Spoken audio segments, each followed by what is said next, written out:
Okay, so good morning, everybody, and welcome to this uh, presentation of the Bronze Age in Egypt.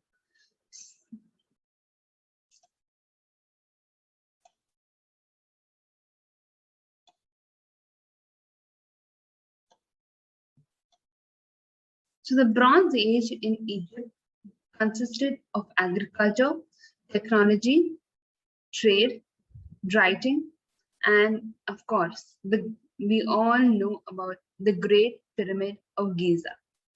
So let's first see about the different dynasties of Egypt. So the first dynasty of Egypt consisted of the Old Kingdom of Egypt, which was approximately between 2686 to 2181 BC. And then you have the Middle Kingdom of Egypt, and there's a gap over there between 2181 to 2000 BC. And then there was the Middle Kingdom, which began from 2000 to 1700 BC. Then finally, you have the New Kingdom of Egypt, which was 1550 to 1777 BC. So the early and the late periods are shown in this picture, where I have shown the early dynastic period, then the Middle Kingdom, and then the late period. So then you have the Old Kingdom, the Middle Kingdom, and then the New Kingdom. So, and then you have, of course, the intermediate periods, like the first intermediate periods, the second intermediate periods, and then the third intermediate periods, and then the late period. So agriculture in Egypt, happened with the flooding of the Nile. So the Nile flowed through Egypt, then it flowed through Ethiopia, Sudan, and then finally it flowed into this. But it flowed also into the Mediterranean Sea. So most of the water for the agriculture came from the flooding of the Nile. In Bronze Age Egypt, there were two regions. One which was called the Lower Egypt, which was the Delta, and the Upper Egypt, which was the uh, southern Egypt. Then in the monsoon season, most of the water reached Ethiopia. So the flooding of the Nile reached the upper part before going to the lower part. So in June, the water reached Ethiopia first, and then it slowly flowed up north, and then it flowed down. It flowed north, which I said, which was Upper Egypt, and then they had different season, which was the sowing season, the sowing of the seeds, then the water coming through the Nile, and then the flooding of the Nile. So the water left enough silt to even sow, to even harvest the seeds. So the crops that were grown in Egypt were wheat, barley, gram, flax, and linen. So as I said earlier, there was technology. So there was technology in the form of smelting, which was metallurgy and urbanism, and then there was trade. So let's examine each of them and let's see what happened in the form of technology. So in metallurgy, they got copper from the Sinai Peninsula, which I have shown here. And then there's surrounding the Sinai Peninsula is Israel, and tin bronze was also used after 2000 BC. And in Egypt, there was carpentry which was done, there was stone work which was done, there was weaponry. They also needed to fight many wars, and there was leather work which needed to be done. So for all of these, there were daggers, axes, knives, adzes, chisels, saws, nails, and piercers which were used.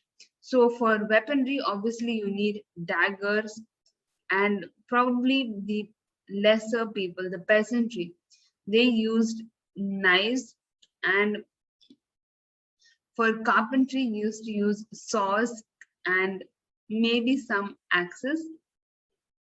And for leather work, you probably used to use piercers and used to use adzes and chisels.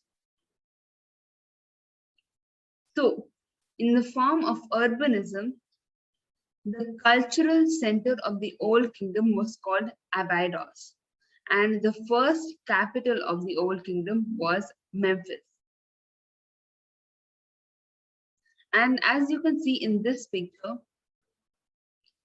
the streets of the Old Kingdom were the streets and the houses were very narrow, and the houses were rectangular in nature.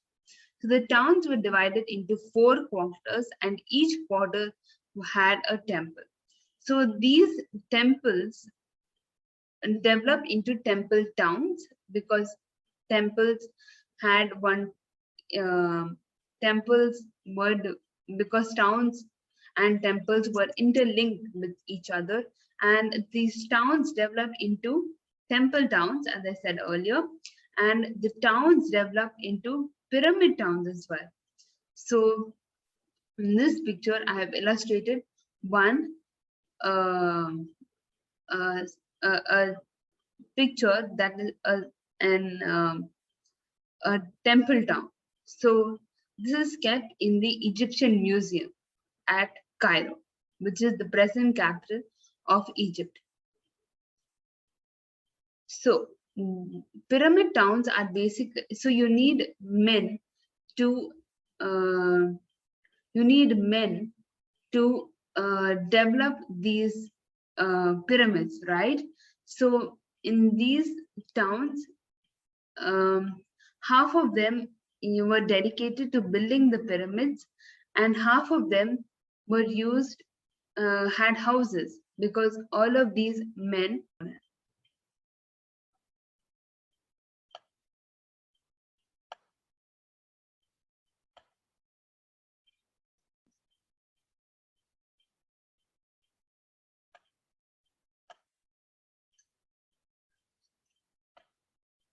So the ancient pharaohs, which were the uh, an Egyptian term for king, I hope you understood the concept of temple towns and pyramid towns. Half of the town is um, dedicated to the pyramid, which was very large in size, and half of the town is dedicated to houses. So since the pyramid is very large in size, and since you need people to work on the pyramid, then that is why you need people to live in houses. And same is the case with the temple towns. So so that is why the concept of a pyramid town or the temple town came about. So coming to the point of trade, that is the last point of technology. The ancient pharaohs, they spent a lot of thought and organization and resources on their tombs. So the pharaohs and also some elite people, they displayed some long biographies of their life on their tombs as well. And that had meant that they had imported material from outside. And some upper Egyptian crafted palettes were transferred to lower Egypt. So this is upper Egypt, Hamamia, Badari, Mostajada. All these places are not very far from each other. So that was transferred to Lower Egypt. That means Heliopolis, Tel Ibrahim Awad, Minshat. So that meant that there was an increasing reliance on copper. So there were also links of Mahdi in the delta with Sinai and southern Palestine. So Byblos which was located on Lebanon's coast, that became a port from where Egypt procured cedar, which was for them a very prized commodity. So cedar was placed probably in their tombs, and if you bring something from a place, you have to give something to that place. That is something that is very logical even in today's world. The Egyptian literature and even royal correspondence corresponded to Byblos rulers.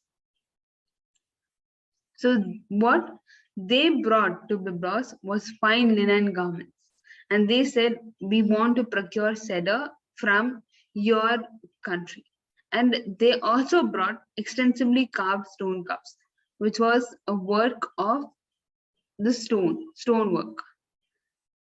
So the basic writing in Egypt was adult work, and some of it was children's work. So the adults taught the children how to write, as you will see in hieroglyphs.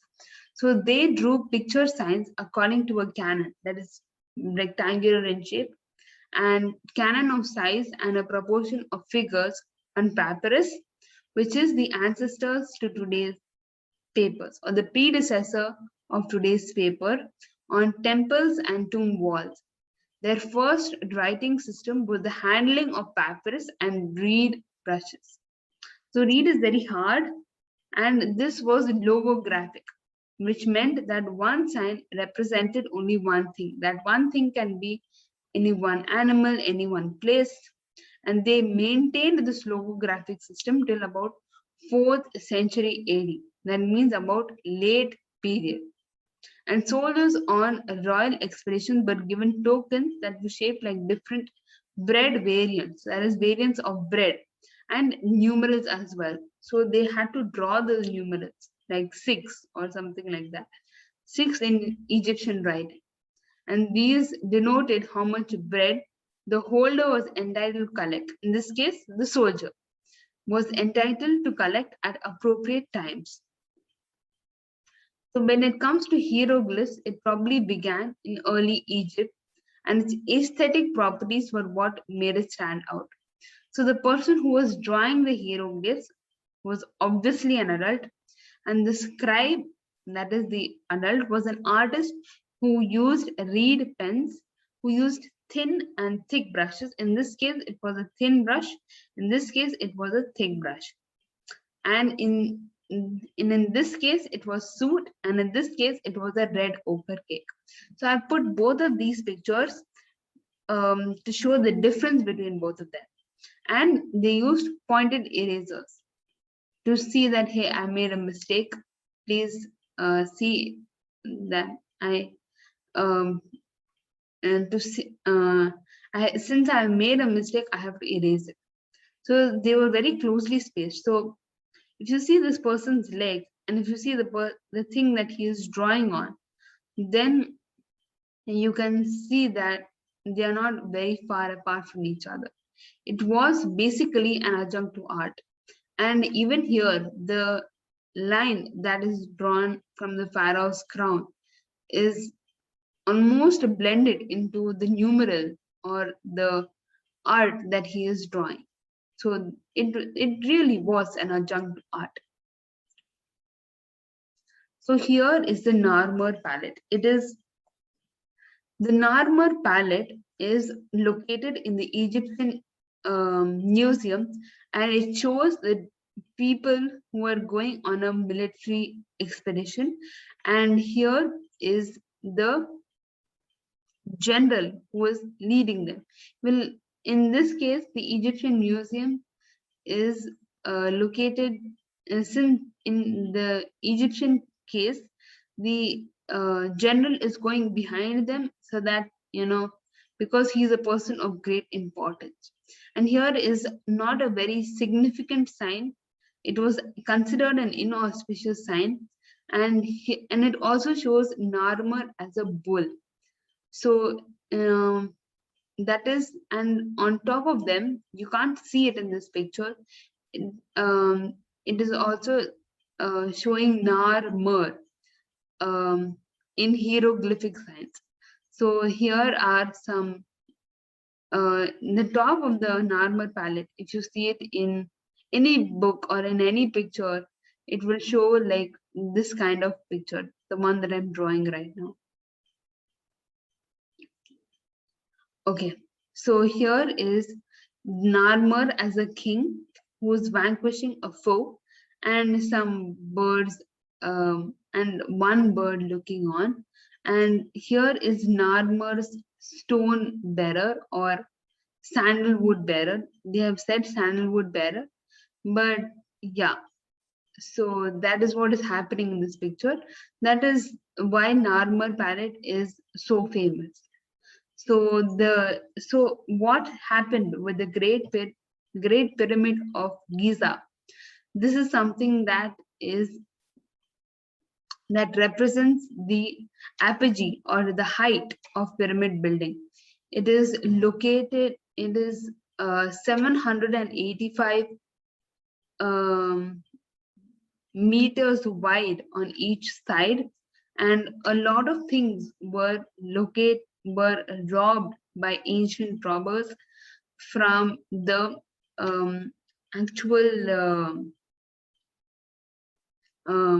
actual king's tomb. So that is how, that is not how they say it, but that's how I'm explaining it. So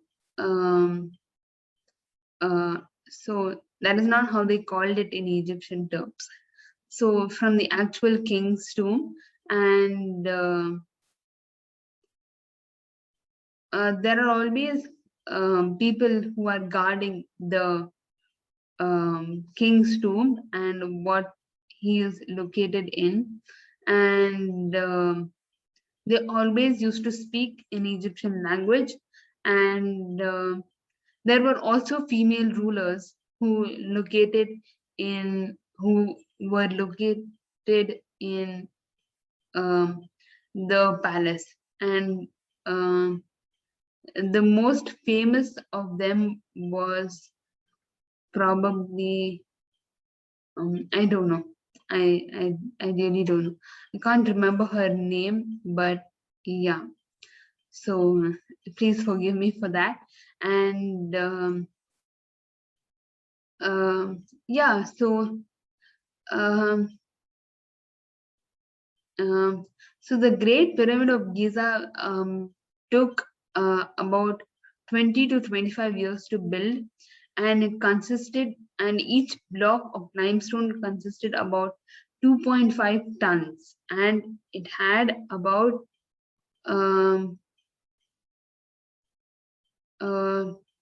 wait just a sec, yeah, two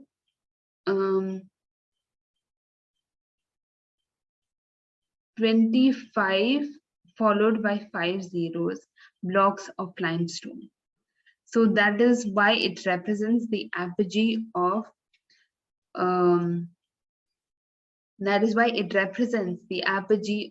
pyramid building. That is the heights of pyramid building. So yeah, that is about the Great Pyramid of Giza. I have narrated it because that it doesn't get it. It's so huge that it doesn't deserve that it goes beyond one slide of its own, and that is the deal with the Great Pyramid of Giza. I hope you had fun with this Bronze Age of Egypt, and yeah, it was probably built in the early or the middle period, and to make things short, um, the Bronze Age in Egypt came to an end when the Persian empires, that is the Achaemenid Empire, invaded it, and the Egyptians had no choice but to fight against it, and they destroyed it in the AD period. So from BC we come to AD, and the same case is true with Mesopotamia and with Harappan civilization, and even with the Chinese civilization. So yeah, I hope you had fun with this Bronze Age, and it is really called the Bronze Age because there was a lot of use of bronze, um, and the Neolithic period came into its own, and the Bronze Age follows the Neolithic period. So that's all, and yeah, thank you so much for watching this video.